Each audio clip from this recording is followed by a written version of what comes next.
This is the Annex, a sociology podcast. I'm Joseph Cohen from Queens College in the City University of New York. Today, we discuss housing policy and inequality.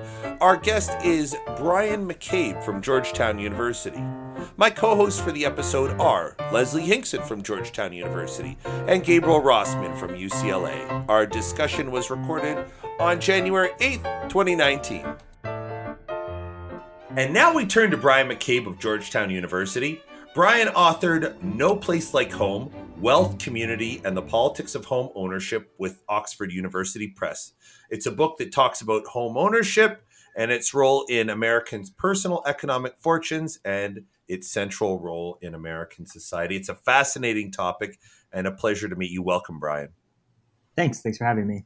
So home ownership is a big thing in America, and I thought maybe you could get us started by painting us a picture of how housing and home ownership specifically shapes people's personal fortunes. Like, how important is home ownership in the big picture of, how well people do?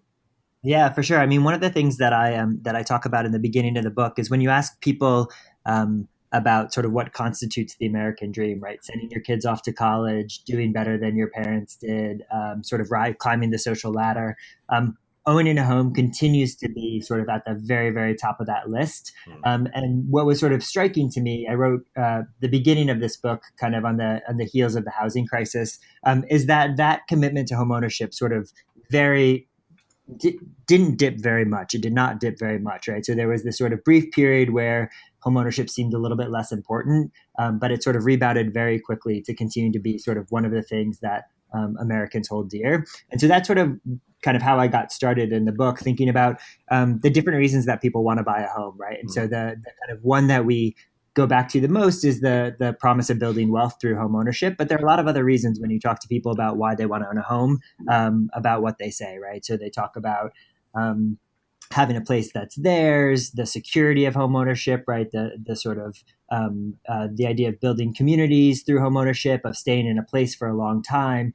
So it's not just the kind of financial side of home ownership that's important to people, but it's all these other kind of aspects of it. And in thinking about homeownership as a sociologist, part of what I wanted to do was kind of wrestle this idea away from economists. I feel like economists have been the sort of primary researchers on homeownership to the degree that we think of this as mostly about building wealth, kind of ceded control to the economists. In the book, I wanted to kind of bring some other sociological ideas about strengthening communities and about civic engagement and some of the other meaning around homeownership back. So what do you get for owning a home? Well, I own a condo and it's an extraordinary headache. But what do you get? So I think that there are financial returns on it, right? And I say in the book, the kind of consensus is that if you have a good mortgage in a good neighborhood and you hold on to it for a long time, right? Homeownership still is one of the best wealth building tools that we have. But you get a lot of other things from it too. I think people get a sense of security, kind of physical security, right? A place that they often feel safe. There's I think a really important social status associated with it, right? This idea that we sort of see homeowners as people that have succeeded, that have done well, that are, independent, that sort of made it. So there's that part of it. There are some other benefits that I don't talk about in the book, but benefits, health benefits associated with home ownership, sort of mental health benefits, right? Sort of knowing that your payments are not going to change month to month. They're not going to change very much month to month. So I think that there are still a lot of benefits that individuals do see from home ownership. I've done a little bit of work on home ownership, and one thing that struck me in doing my book was how home ownership is sort of like the ticket to accessing the neighborhoods with good schools and the neighborhoods, with quality public services and good hospitals and libraries. Like in America, these communities tend to do their best to restrict cheap rental housing, and so some of owning a home is just being able to get into non-distressed communities. Yeah, and I think that's actually the one of the central points of the book, right? Is to say that we tend to think of homeowners as sort of being more involved in their communities, right? They're better citizens. They vote more often. They volunteer more often. They attend PTA meetings and they do volunteer work and they're kind of more active citizens. Hmm. But what I do in the book is to sort of think about why that's the case, right? What are they protecting? And I argue that, some of this is just about residential stability. Homeowners are in a place for a longer time, and sort of Hmm. stability leads to greater involvement in communities. But some of this, of course, is about protecting property values, right? Hmm. So when a homeowner is working to make sure that a land use they don't want is in their neighborhood, when they're working to oppose affordable housing developments, right? That kind of stuff that shows up when we measure community engagement and political participation, right? That stuff's also not always good for a community, or not always good for a community as a whole. And so that's part of what I want to do in the book, is to say that homeowners do tend to be more involved in their communities than renters, but there are, right, often very negative consequences of this kind of exclusionary politics of being involved as a way to keep other people out of your neighborhood. Well, so one of the things I would say about that, so first of all, I want to say I did read the book, really loved it, Mm. as you know, Thank you. but I will say that I really do think that one of the reasons why homeowners are more involved than renters is because that's how the system is set up, right? And I think very often renters are actually made to feel as though they don't have as much of a say, Right. right? Um, and so if that's how the system is set up, right, then what can be done? What kinds of policies can you implement to try and sort of like undo that kind of hierarchy that exists like between renters and homeowners in certain spaces? That's number one. And number two, I actually think that there are some, in some places, even in suburbia, like Montgomery County, where I live, in Maryland, where they're totally building up the downtown, Yeah. right? And they're building these luxury apartment buildings. Well, Montgomery County has a provision that says, well, if you are building a residential space that has more than X number of units, you need to set aside this many units, right, as affordable housing.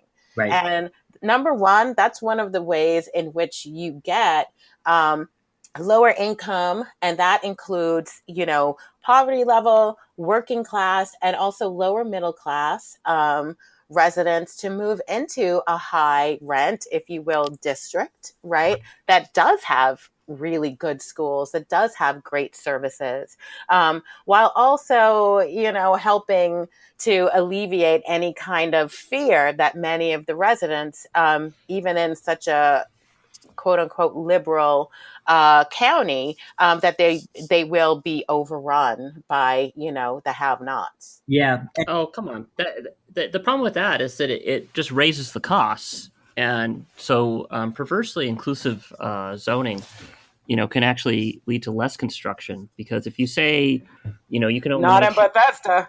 well, maybe in Bethesda because DC is such a hot market, but in general, if you say half the units have to be reserved or a third of the units have to be reserved for non-market rate housing, you're effectively driving up the cost of the profitable units, meaning that you can only build super luxury units, and you arguably would get. I know housing people who say, and maybe Brian disagrees with this, but or maybe it's just a different skill set that would be required for this analysis. But I know housing people who say that you would get more construction with if you just didn't have the requirements for inclusive zoning. And it's probably true that the new construction would mostly be luxury housing, but it would be cheaper luxury housing. It would be $3,000 a month for a 2-bedroom instead of $4,000 a month for new bedroom, which is what new construction costs in Los Angeles. And also through housing filtering, you would end up getting the socioeconomic mix anyway. So for instance, if they didn't have those types of requirements, I would probably move into new construction and pay $3,000 a month. And then some poorer person would move into my apartment. And so you'd still have more economic diversity and lower rents.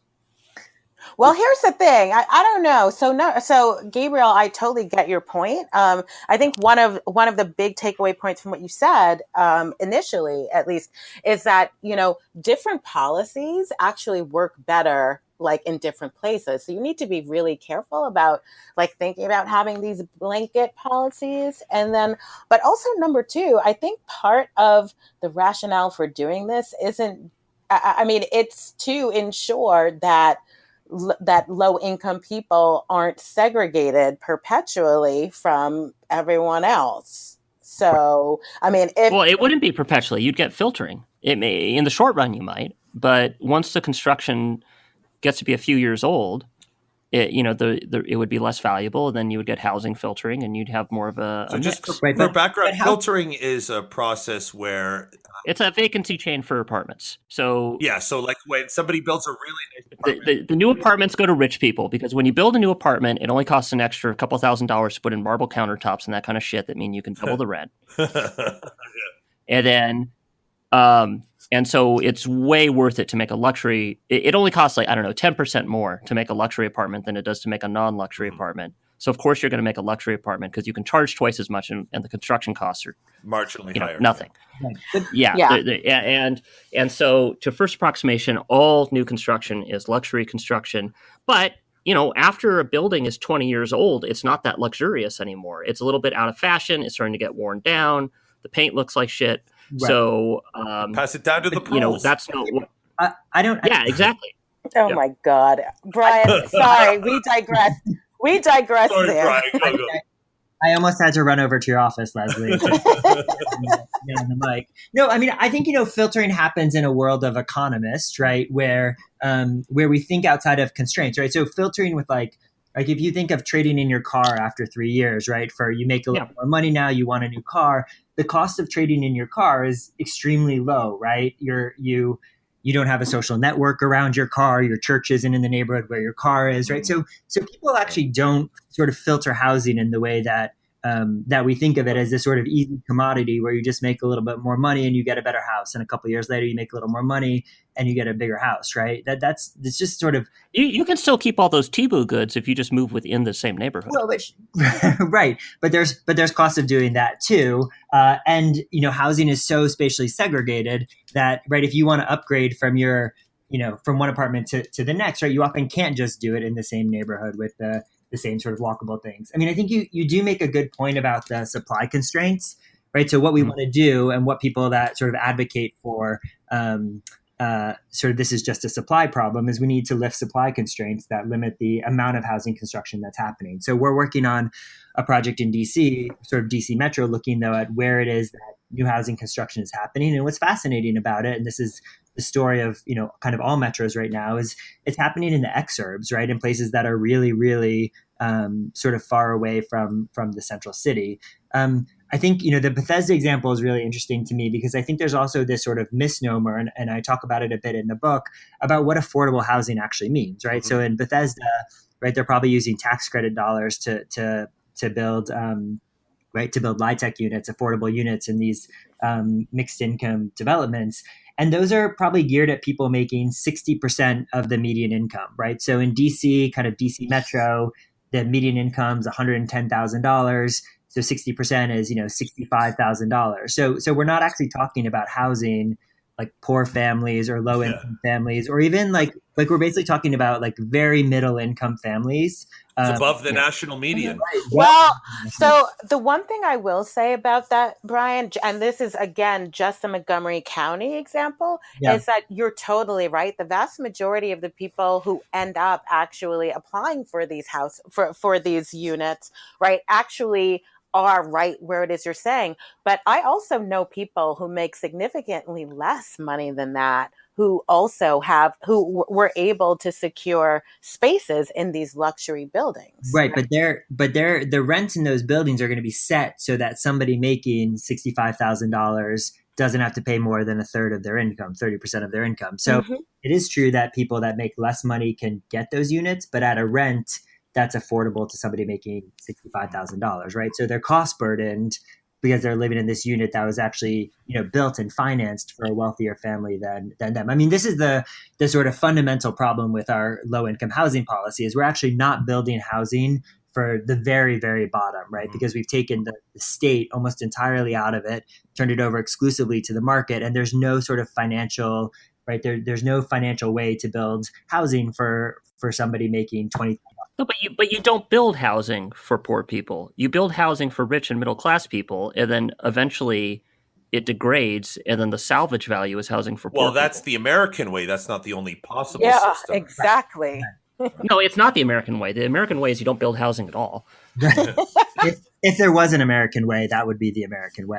Yeah. Yeah. So Brian, so one of the things that I thought your book made very clear to people who aren't who don't have any knowledge of the ways in which government policies have actually led to, number one, not just encouraging home ownership, but also limiting like sort of the prospects of home ownership for certain types of people. And I was wondering if you'd want to talk about that a little bit. Totally. Yeah, I mean, there's a chapter in the book that's about the mortgage interest deduction. When we talk about the subsidies that we give to housing in the U.S., right? We talk about housing vouchers and tax credits, but the mortgage interest deduction is right one of the largest deductions in the federal tax code. Right, goes exclusively to homeowners, obviously, but not just to homeowners, to homeowners that itemize their deductions, right? So it goes to kind of upper middle class and upper class homeowners, and I have some graphs in the book that just sort of show how unequal the deduction is. Should you still be using the present tense? What's that? Should you still be using the present tense? Oh yeah, I mean the change in deductible income was right. It's from $1 million mortgages to $750,000 mortgages. I mean, it's very, we should still be using the present tense. Yeah, I mean the standard deduction went up, right? So fewer. In Los Angeles, I'd like you to show me a place that I could get for $750,000. You make a great realtor if you could find one for me. Right. So and then on top of that, the state and local tax deduction went away. So I mean, to the extent that housing prices are especially rising in basically blue states, big cities and blue states, we should eventually see some change from the last year's tax bill, because some of those subsidies have been clawed back incrementally. I mean, I agree with you that there's still big subsidies for housing in our tax policy, but not quite as bad as 2 years ago. Well, but I mean, even if that's the case, so I agree with you, not quite as bad as 2 years ago. I mean, the federal government spends $100 billion subsidizing home mortgages last year, $20 billion on the entire housing choice voucher program, right? The sort of primary tool that we have for assisting low income housing. So you're right to say that 2019 maybe better than 2018, but it's still extraordinary compared to the amount of money that we spend on low income rental programs, right? Yeah.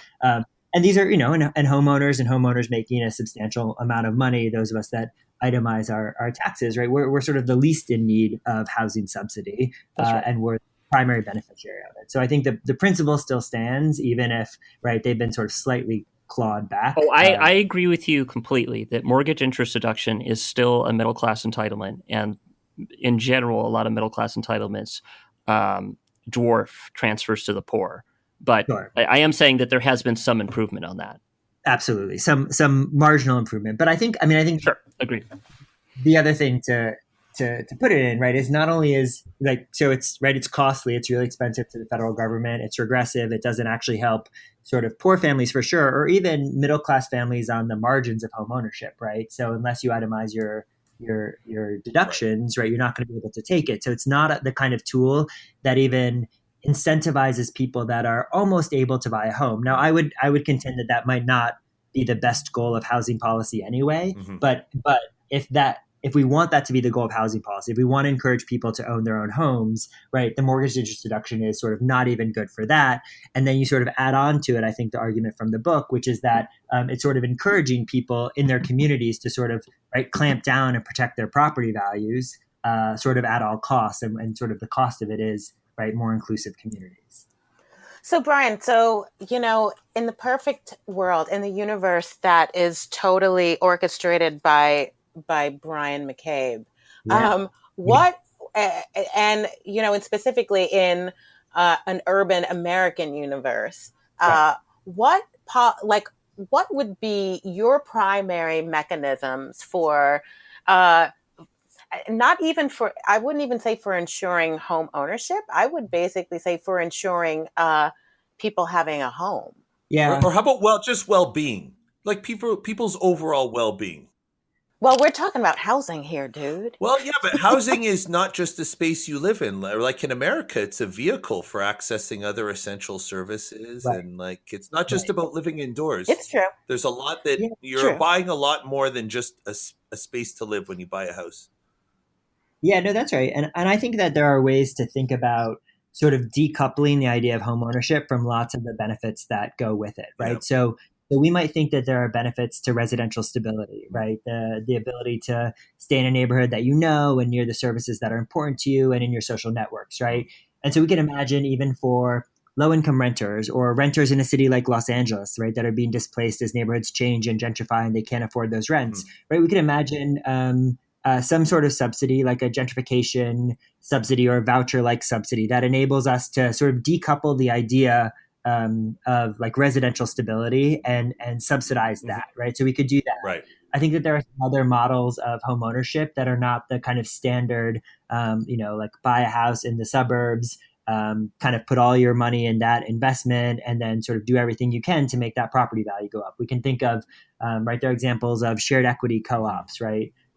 There are examples of land trust, community land trust. So I think that the sort of, in my mind, the policy goal is to kind of decouple all of these things from each other, to think about ways that we can help people build wealth that might be outside of home ownership. Right now, we sort of see it as the primary tool for building wealth in the United States. And it is a good tool, but it doesn't have to be the only one. And then to think of all these sort of attenuate benefits that we get from home ownership and to kind of unravel them from that. I remember reading about home ownership. Like if you are in a well-heeled neighborhood that manages to insulate itself, it's a good investment. But I remember hearing that on average, real estate is a poor investment. On average, like the annual returns are low if you buy the typical home. But the typical home might be like a home in York, Pennsylvania, or Well, I think that my sense is that what your sort of average economist would say is that if you get a standard 30-year mortgage, if you buy it in a decent neighborhood and if you hold on to it for a long time,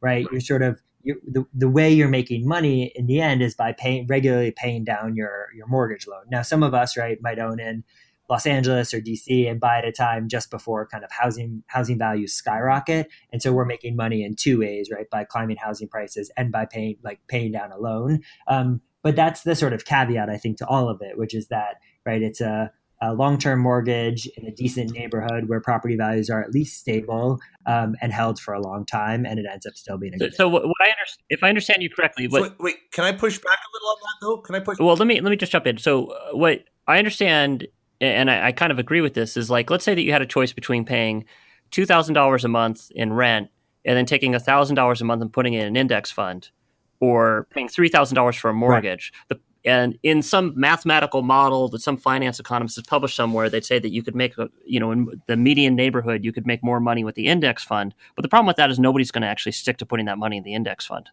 There's going to be a time where it's like you want to go to Disney World, or your kid needs braces or whatever, and so you don't, you just don't do the investment that one. Whereas the mortgage, you have to do the mortgage, so it's basically a commitment device to force you to save. Well, hold on though, but there's a very important qualifier in what Brian's saying and what that the economists are saying. In a decent neighborhood is what he's saying, and that's an important qualifier. Yeah. So, for example, it's my understanding that the one major explanation of Black families' difficulty accumulating wealth. Yeah, I was thinking that. It's a huge explanation for the Black-white wealth gap. Yes, it's that their homes are not appreciating like the economically segregated white neighborhoods. And if you get a genuinely middle-class house, like that's a house that's $200, $300. Like when you talk to economists or professors in general, they are 10 percenters, right? And they are purchasing what they consider decent is in fact very nice. Right. And it's not a vehicle that would be available to somebody earning 40 grand a year who might only have a budget of 200,000. And those are neighborhoods. A house of $200,000 is going to have some downside potential in its housing. Like Yeah. it could be in the Midwest where the city goes bottom up, or anyhow. Sorry, Brian, go. And I think also, I mean, the Gabriel, the trade-off that you made of either $3,000 going to homeownership or $2,000 going to rent and $1,000 in index fund, right? Those aren't sort of comparable housing units, right? A $2,000 rental and a $3,000 ownership unit. I think, right, the way a lot of people would think about it is you have $2,000 going to rent or $2,000 going to homeownership, and at least, right, your $2,000 going to homeownership, a certain amount of that pays down your principal every year. So in the long run, when you go to, right, sell your home and pay back the bank, right, you owe sort of a lot less money on your mortgage. Well, I agree that that's true on average, but there's certainly, yes, you can certainly engineer it that way, right? So I know someone who rents a unit in a condo building. Yeah. All the other neighbors own their condos, or at least most of them do. This person is renting a unit from someone who owns the condo and is paying much less in rent than they would be paying in a mortgage, but they're also not building equity. Right. So in that case, they versus their neighbor actually are making precisely that calculation. But right. there's am I going to pay $2,000 for rent and then maybe save $1,000 in an index fund, or am I going to pay $3,000 and build equity? Right. But I agree with you that in general, when you rent, you're getting an apartment, and it's in a denser neighborhood, and blah blah blah. But it is possible to rent a house in a single family neighborhood, or to buy a condo. I mean, these. It's not 100% correlated. Yeah, but also there's like a very American aspect of this, because like I think in part people systematically overpay for their housing because the penalties of living below your means are larger here in the United States than they are elsewhere. And you realize that I know that this is implicitly, everything's better in Canada, but you guys have a bubble and we don't anymore. Well, I mean, we'll see how it all plays out. Yeah, we'll see. A 10-year depression. You really think that housing prices in Vancouver are going to keep skyrocketing? Not forever, no. No, I'm talking about in the U.S. I'm sure there are bubbles in places in the U.S. today. No, but the main point in the U.S. it's mostly tied to job growth. No, but the main point is not the main point that I'm making is because the United States has much less redistribution across local communities. If I, let's say, were an upper middle class person and I wanted to save money on my housing and put that money in an index fund, I would go live in a lower middle class neighborhood, and the penalties for, like, in terms of my child's school funding or maybe in terms of my infrastructure access, I feel like the penalties are very high in the United States for living below your means. And it gives you much less room to save money on housing. And I think everybody's systematically crowding into neighborhoods that are above their means. Well, you're kind of approaching the argument that Warren made when she was still an academic with two-income trap and that sort of thing. I'm a very big fan of hers. Mm-hmm. Well, I mean, okay, Brian. So, we're here asking you to be a policy wizard, but you are actually working on a project looking at a specific policy mechanism, namely housing vouchers. So, do you want to talk to us about that a little bit? Yeah, for sure. So I've gone from thinking about policy at the kind of top of the distribution, right, the mortgage interest deduction, to thinking about policy at the bottom of the income distribution, right, about housing vouchers. So the sort of quick background story, right, housing vouchers, Section 8 vouchers is what we commonly call them. If you win a housing voucher, you pay 30% of your income, and then the federal government pays the rest. 30% of your income towards rent, and the federal government pays the rest of the rent through a local public housing authority like the DC Housing Authority or the Housing Authority of the City of Los Angeles or something like that. So what's interesting to me about this is that housing vouchers are not an entitlement program. In fact, housing vouchers are lotteried off. They're basically people have to sign up for a wait list. And you sign up for a wait list, and when your name gets called, when you get to the top of the wait list, you get your housing voucher. It's a really extraordinary system because there's thousands of public housing authorities in the U.S., and they all distribute their housing vouchers in different ways. So, for example, the DC Housing Authority had their voucher wait list open for decades, and they closed it a couple years ago. The city has 14,000 vouchers. When they closed the wait list, there were 70,000 people on it. There was some extraordinary statistic, like the wait time for a 1-bedroom apartment with a voucher was going to be 28 years. And it's in some ways an extreme example, but actually not really. I mean, LA had their wait list closed for 13 years. They opened it up in 2017 for 2 weeks. Cities around the country are doing this. So the next project is actually about that system. It's about this kind of system of wait lists and lotteries, and how it is that local housing authorities make decisions about when to open their wait list and when to close it.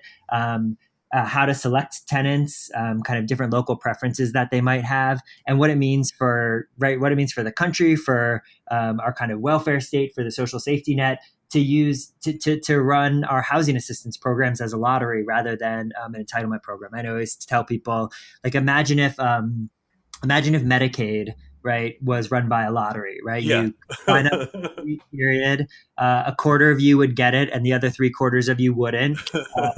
Or if food stamps, right, were run by a lottery, right? You can only sign up when the wait list opens in 5 years. If you're lucky enough to get on the list, you might have to wait 4 or 5 years before you get your food stamps, right? But it's a really fascinating sort of program where we treat essentially equal people, right, eligible households, differently based on whether or not you're a winner of the lottery. So, well, that's great for research purposes. Oh yeah, no, it is. That's why he's doing it, Gabriel. Yeah, it's great for research purposes.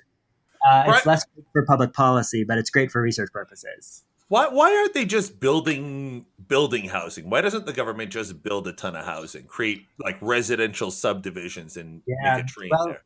Well, you used to be a Tory. No, I'm not. This is like, why? Well, first of all, I mean, if it eases pressure, like, why can't we have the People's Working Housing Block? Well, the government did do that. They did build big houses. Yeah, and it was such a success. Well, what specifically failed about it? Like, why is it not viable? And what couldn't they figure out and had them just give up on things?